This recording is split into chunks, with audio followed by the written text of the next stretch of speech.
Bueno, queridos amigos, buenos días, buenas tardes, buenas noches, depende de donde ustedes estén. Vamos a continuar estas reflexiones que estamos haciendo del capítulo 5 de Mateo.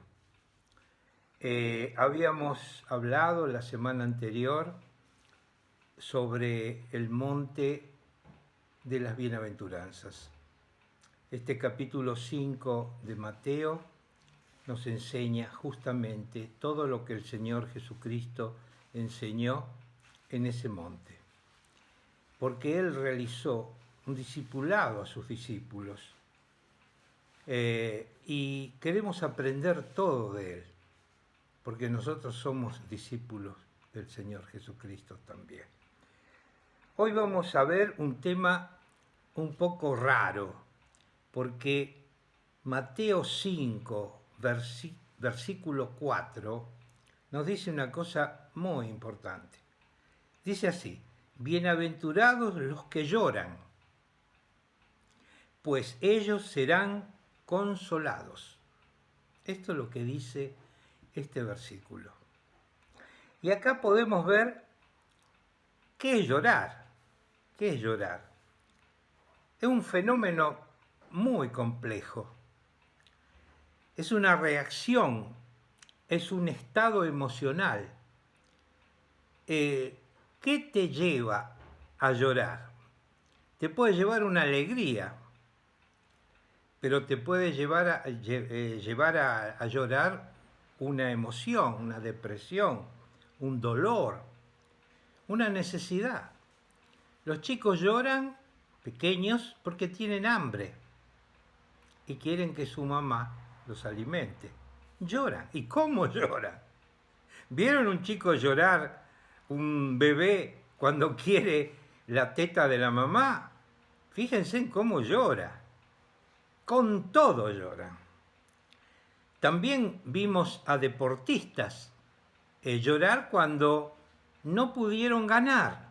Vimos tantos de esos deportistas cuando no pudieron ganar, se largaron a llorar. También una sensación de injusticia. Una sensación de injusticia da siempre las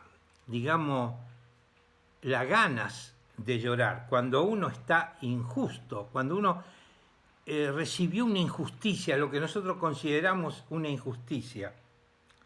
¿Qué es llorar entonces? Llorar desde el punto de vista médico es dar rienda suelta a una emoción que tenemos, que no sabemos cómo calmarla y nuestro cuerpo reacciona de una manera muy especial, que es llorar. Por supuesto que el Señor Jesucristo estaba enseñando algo muy importante y estaba enseñando algo que Él lo sufrió, que el Señor Jesucristo sufrió.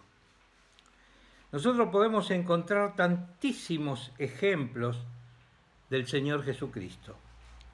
En el capítulo 11 del Evangelio de Juan, podemos encontrar cuando Jesús fue informado de la muerte de Lázaro.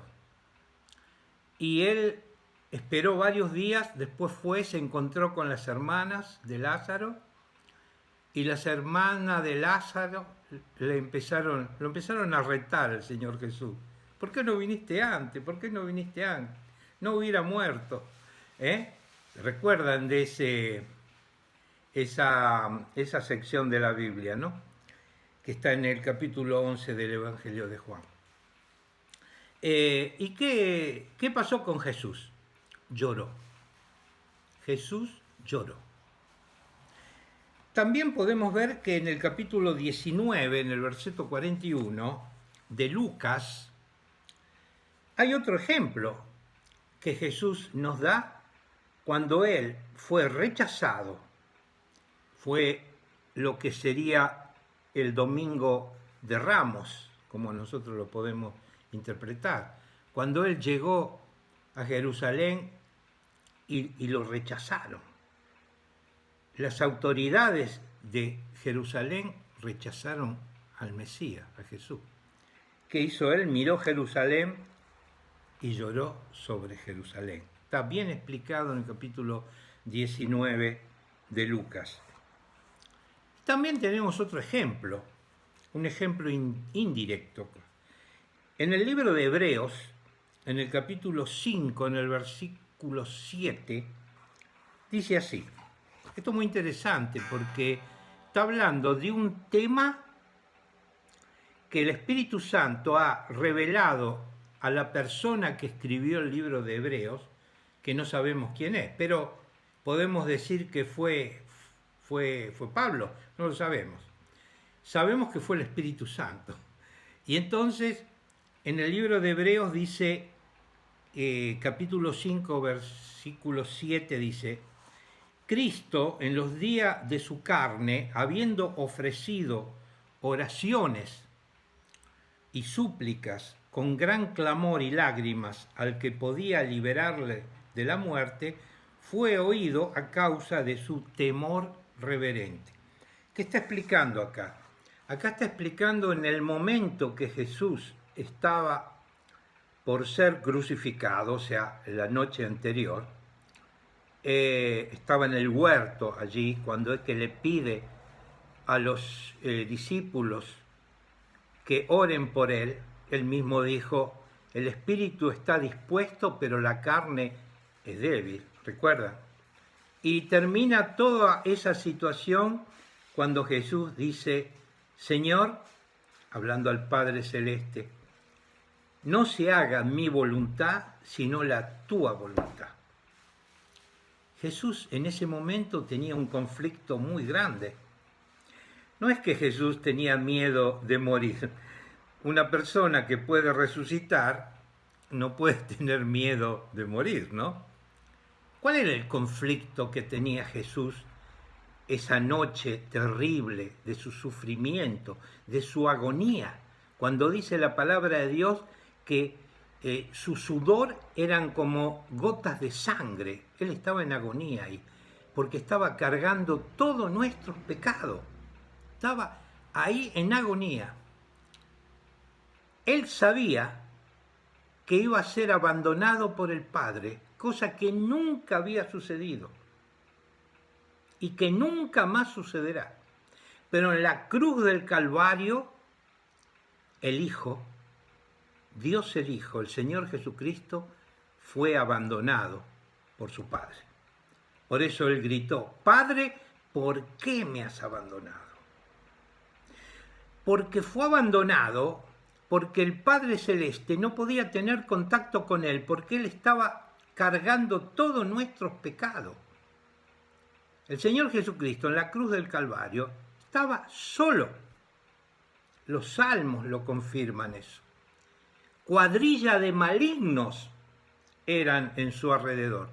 ¿Quién eran estas cuadrillas de malignos? Los demonios. Él estaba solo. ¿Quién estaba en la cruz? Estaba él con los dos ladrones asesinos, uno acá al lado de él, el otro al lado de él, y algunas mujeres. Y el que estaba por ahí cerca de la cruz era Juan, porque era el más joven. Los demás habían escapado, lo dejaron solo el Señor Jesucristo. Él estaba solo. Fue abandonado por todos y también por el Padre. ¿Por qué?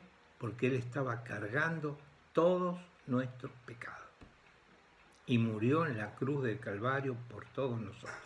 Y el temor reverente del Señor Jesucristo fue hacer la voluntad del Padre.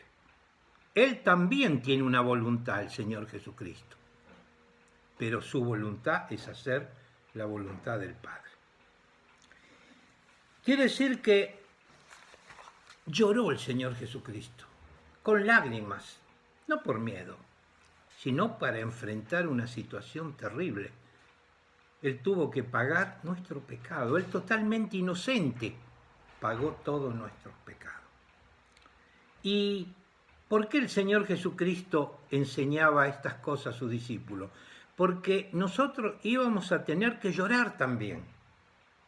Toda la iglesia está en persecución, estuvo en persecución, está en persecución ahora en tantos lugares.